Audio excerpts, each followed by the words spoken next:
بسم الله الرحمن الرحيم نحمده ونصلي على رسوله الكريم أما بعد. The word Sunnah is used very broadly. So you'll do this in more details in Usul al-Fiqh inshaAllah. But anything the Prophet sallallahu alaihi wasallam does, it can be used and it can be called Sunnah. But the Sunnah, which is Sunnah fi Deen, he mentions here, he says in Urdu, जिस पर मुवाज़बत हो. The Prophet sallallahu alaihi wasallam continuously done this action as an act of ibadah, then this becomes a sunnah that we like is part of our religion. Do you understand? So what does that mean? Let's say otherwise it simply becomes mubah, permissible, or it becomes mustahab. For example, the Prophet sallallahu alaihi wasallam before Zuhr Salah, he would perform sunnah continuously, that was habit. The number of rakat, ulama differ. It's a sunnah muakkada. Yes, but for example, the Prophet sallallahu alaihi wasallam, he done something once. We love the Prophet sallallahu alaihi wasallam so much that even if he done something once, we say, look, I want to do that as well. That's how much we love Rasulullah sallallahu alaihi wasallam. Like, we should say, you know what, we can't ride a camel, but the Prophet sallallahu alaihi wasallam, he rode a camel. So at least once in my life, I want to ride a camel just to, that I done what the Prophet sallallahu alaihi wasallam done. So in itself, riding a camel, riding a donkey, there's no reward for this. But because of your love for Rasulullah sallallahu alaihi wasallam, you say, no, I want to do the same thing. We read in the hadith called talbina, we read in the hadith these different foods. Let's just try making this. Because we love the Prophet so much. But it's itself is not ibadah. Ibadah, what is the sunnah muakkada? The sunnah that we are encouraged to follow. When the Prophet sallallahu alaihi wasallam, he then muwadhab upon something he then continuously as an act of deen. Then this becomes the what we need to like adhere to properly. You understand? The other things we do this as well because we love Rasulullah so much. But it's very important to understand this differentiation. This is, I mentioned this in one of the Usuli lessons as well, is that there's a statement which has this very two-sided sword. It says only a sunnah. It can be used in two ways. One is the wrong way, that it's only a sunnah, so I don't want to do this. No, we love Rasulullah sallallahu alaihi wasallam so much that everything, like, you know, if you see, this is a shirt of Rasulullah sallallahu alaihi wasallam, they claim there's a qamis in, I think, Istanbul.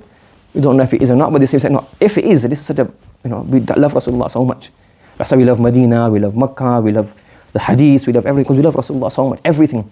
Like, we even want to know about the enemies of Rasulullah sallallahu alaihi wasallam because we love Rasulullah. Like, we want to know, like, what was Abu Jahl like? Not because I love him, but because he's linked to Rasulullah. So I want to know about him. Like, why did he do this? Why was he like? Yes, like, if when we go to Badr, people go and see the well, it's no longer a well, I think there's a toilet built there where the Abu Jahl and the rest were killed and they were thrown in that well.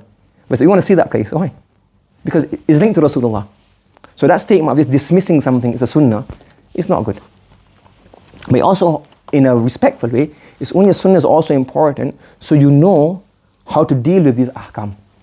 Let's say, for example, you're traveling on a journey and there's not much space, there's not much time. Let's say, for example, I don't think most planes have it. I think Saudi Airlines still have it, as far as I know, a place to perform salah.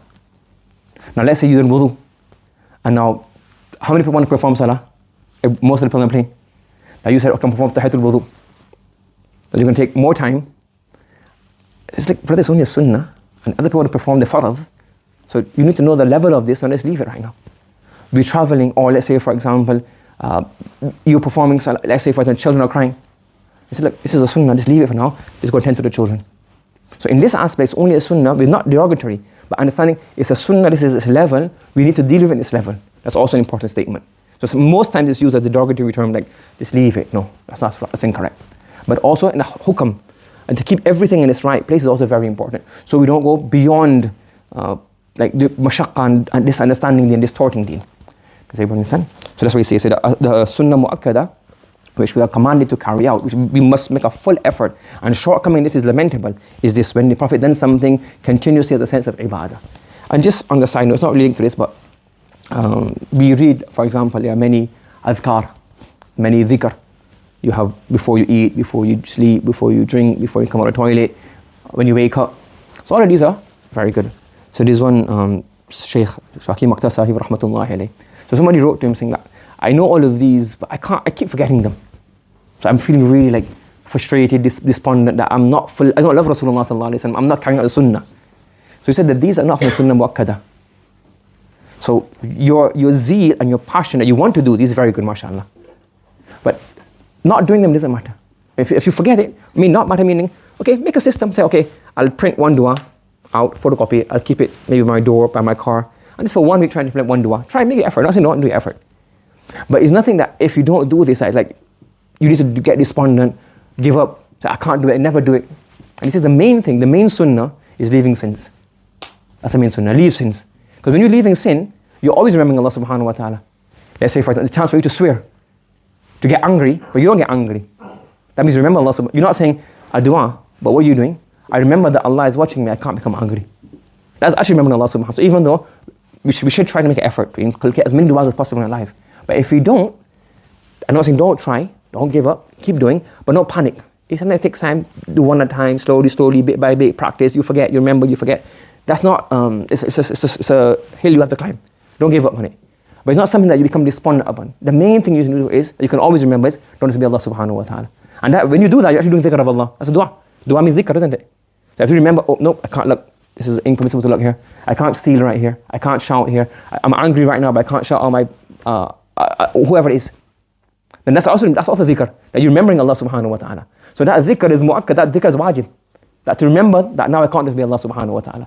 So that's more important. If you're doing that, then inshallah, you work on the others, and that'll come as well. So I'm not trying to say don't learn those ones. I'm not saying don't read them. I'm saying sometimes people get like overwhelmed that I can't remember, I keep forgetting, or there's too many to remember. Just do whatever you can. And try them, practice them, and increase them. But the main thing is abstaining from sin, abstaining from dismissing Allah subhanahu wa ta'ala. May Allah subhanahu wa ta'ala give us the ability to act upon this. Subhanallah wa bihamdihi, subhanakallahumma wa bihamdika, wa nashhadu an la ilaha illa anta, nastaghfiruka wa natubu ilayk.